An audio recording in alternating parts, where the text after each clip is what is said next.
There is a global trend of increasing political polarization. Such polarization has given rise to extremism post the rise of divisive leadership, from Modi in India to Trump in America and Bolsonaro in Brazil. Diversity and opposing political sides have always been a part of strengthening democracies. But what happens to democracies when polarization intensifies? A Pew Research study from 2014 shows that since the 90s, the gap between Republicans and Democrats doubled in the US from 10% to 21%. And in 2022, that could be seen in the demographic formation of the House. The increase in political polarization is contributed to the extrajudicial movements or right-wing extremism, which was recently witnessed during the January 6 riots in the States and the Truck Convoy in Canada. George Elliott Clarke is a professor at the University of Toronto and a poet laureate.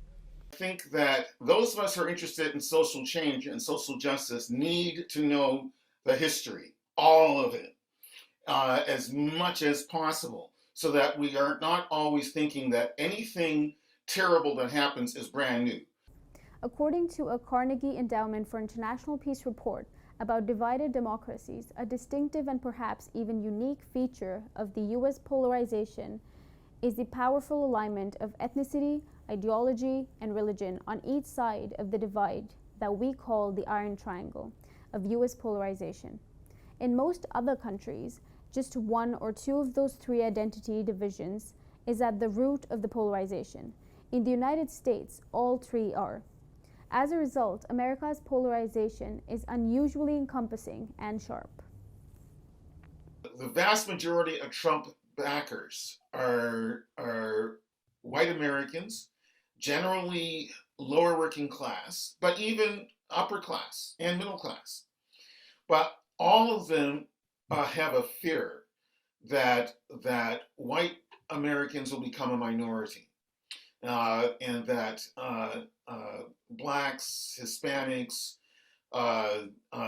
Asian immigrants, Asian Americans are going to become demographically more important. So their way of challenging that shift in demographics is to attack the ballot box, attack the right of people to vote, especially people of color to vote. And no one should think this is anything new, because after the Civil War in the United States, a lot of black governments were elected all across the South. Black majority governments were elected all across the South. How? Why? Easy. Because the North protected the ballot box with Union soldiers. So for 7 years, 1865 to 1872, Black Americans in the South had a protected at gunpoint right to vote. And guess what? They used that right to vote to get rid of all the slave supporting governments and bring in black progressive governments that were actually progressive. The Republicans, that were the radical party at that point, lost the electoral college vote in 1872. Rutherford B. Hayes versus Samuel Tilden. So Samuel Tilden won the electoral college vote, but Rutherford B. Hayes won the popular vote. And so the Democrats said, look, Rutherford, you can become president, but we got to compromise. You got to accept this compromise here. We're going to remove the Union soldiers from the South. And that's exactly what happened. So it's called the Hayes Tilden Compromise, 1872. So Rutherford Hayes got to be president, but then the Union troops got removed from the South. And as soon as that happened, Reconstruction was over. As soon as that happened, segregation was in. As soon as that happened, sharecropping was in. And black Americans in the South got pushed back into a position of almost slavery, and further pushed back by Ku Klux Klan terrorism. So to come forward, and I got to end up here, back to the present and the trucker convoy and January 6th, 2021 in the US Capitol.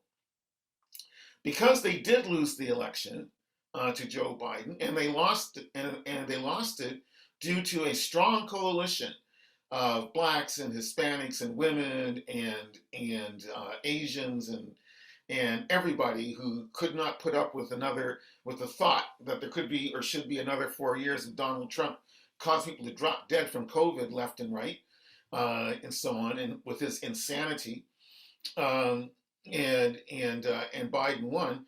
They then moved to the next level, which was to try to dislodge the government by force, to actually attack the capital of their revolutionary society, of a revolutionary democracy.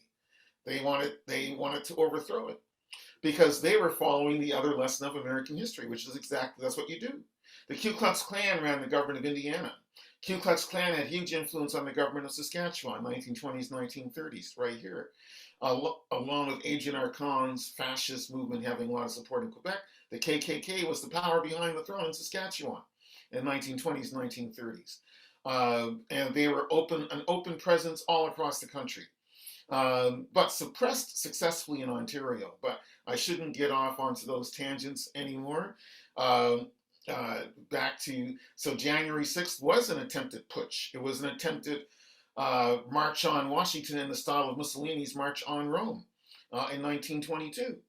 And the trucker convoy, as innocently as they pretended themselves to be with their hot tubs and fireworks and so on, was just a Canadian version of the attempted subversion of the state.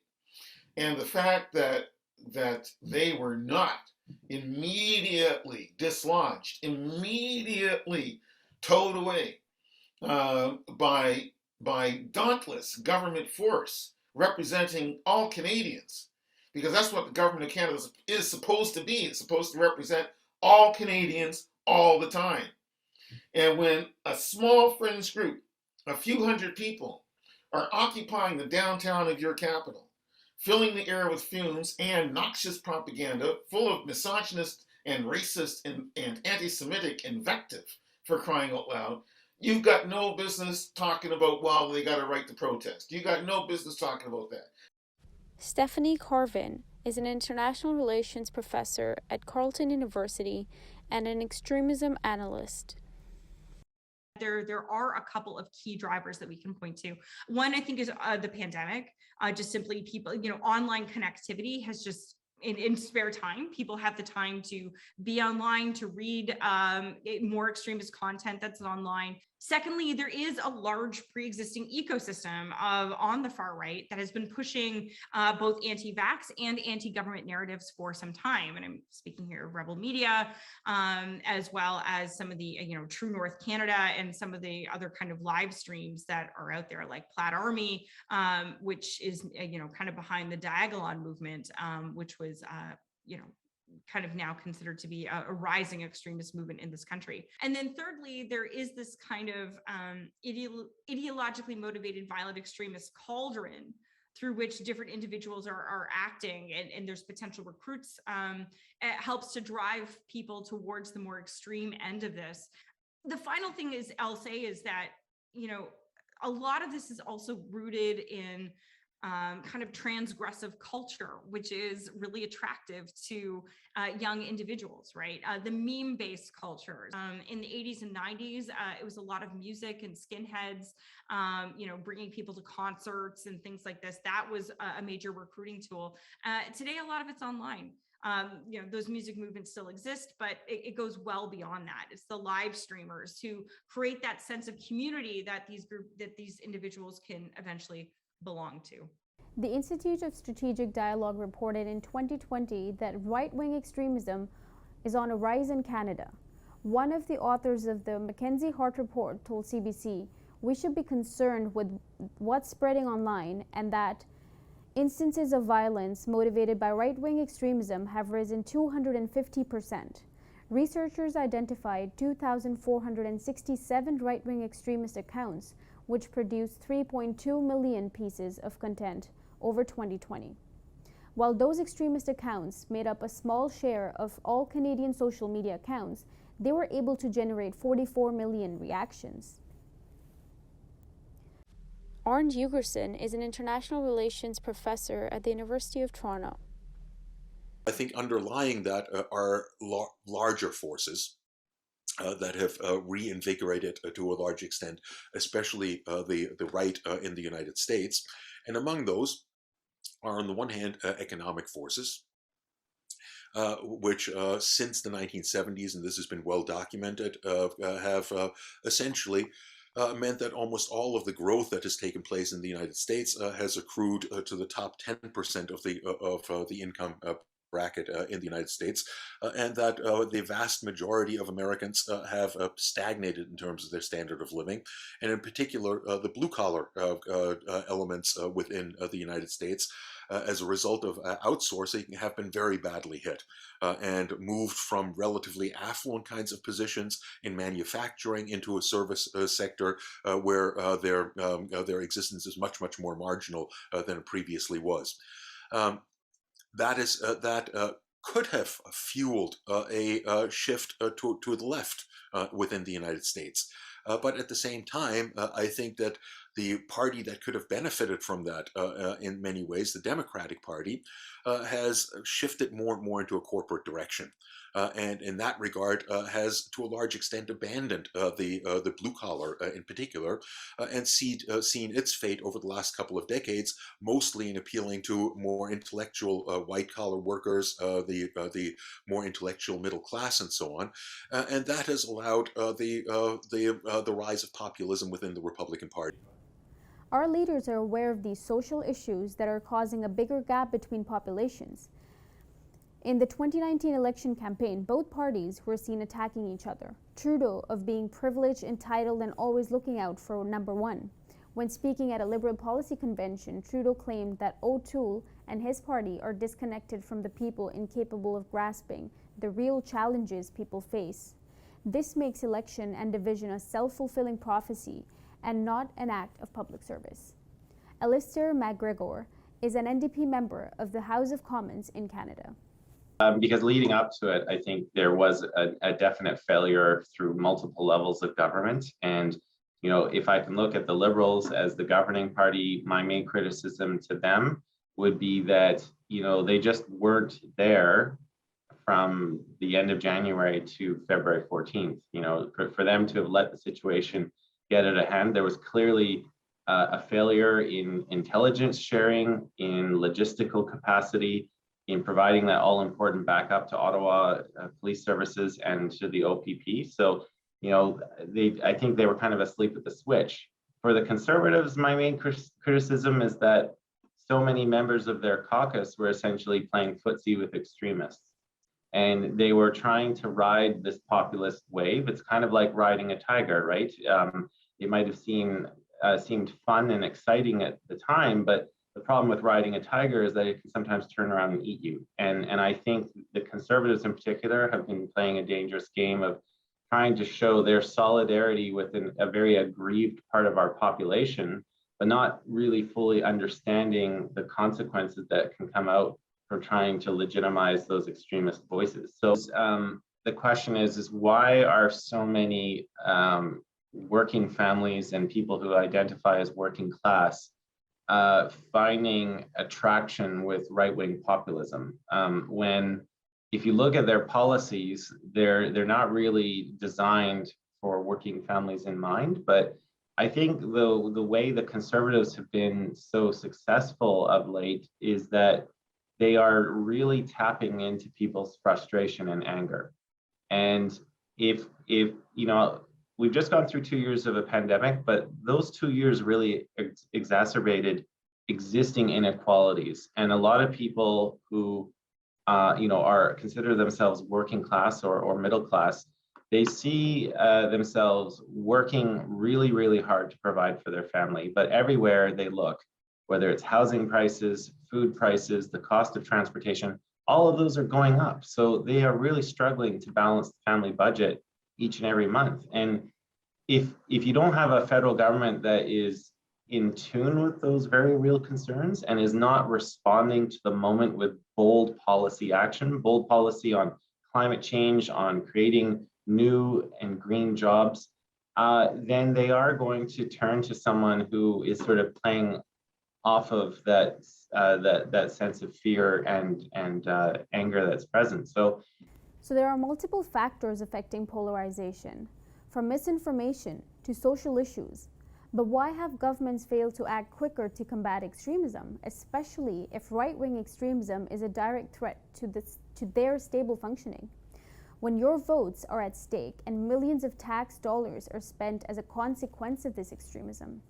In an age where mass incarceration of the BIPOC community is a huge human rights issue in North America, January 6th and Truck Convoy perpetrators have faced close to no penalty. So not only are the extremists targeting the ballots, the government acts in order to maintain power and not protect democracy and your vote. It has manipulated the situation. How can we fight white supremacy when we allow people like Travis Patron to lead the Canadian National Party and call minorities a parasitic tribe?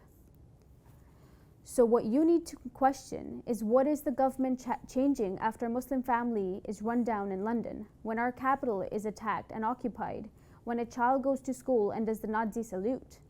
And what are you doing to learn from this? There's a difference between a movement that tries to convince versus a movement that tries to compel. Right. And so if you look at a movement like Black Lives Matter, they're crying out for justice. They're trying to convince people that, the system is inherently flawed, and we need to kind of rethink kind of basic assumptions about, some of the foundational institutions of our country. When they are prosecuted, they're often not prosecuted as terrorism. They're often prosecuted as hate crimes, which don't carry the same kind of seriousness that say a terrorism charge does. So we do need to improve the way that law enforcement understands this particular issue, the way our justice system understands this particular issue. But prosecution's not enough. We need to also be working to kind of counter this threat before it starts. So investing in community programs, anti-racism training, going to schools. I mean, that's where a lot of this is starting. We're talking about an era where we've seen children bringing Nazi salutes to their teachers in Toronto recently. This starts young, and this movement is smart and knows how to target the young. Canadians are united on most issues, but there is this very loud vocal minority, which is not only against any of these safety measures, but also in a lot of ways is rejecting conventional politics, right? I mean, this is the challenge, is that they don't see the other as their political opponent. They see them as their enemy. They don't want to, kick the other person out of office. They want to lock them up and even potentially execute them. If we're going to fight this thing, if we're going to have strong institutions, we need to have people who are going to participate in our democracy in order to make it stronger, in order to hold officials accountable for when they don't do their jobs, or even when they do their jobs. Did they do their jobs well, and what could be improved? What I'm talking about is something of a paradox. In some ways, I'm hoping that the failure of so much of our government will lead to people wanting to pay more attention to our government or having more faith in our government. And I understand the contradiction there, but that's the only way we come out of this better. That people understand that, unfortunately, we have to rebuild the institutions that really just let us down.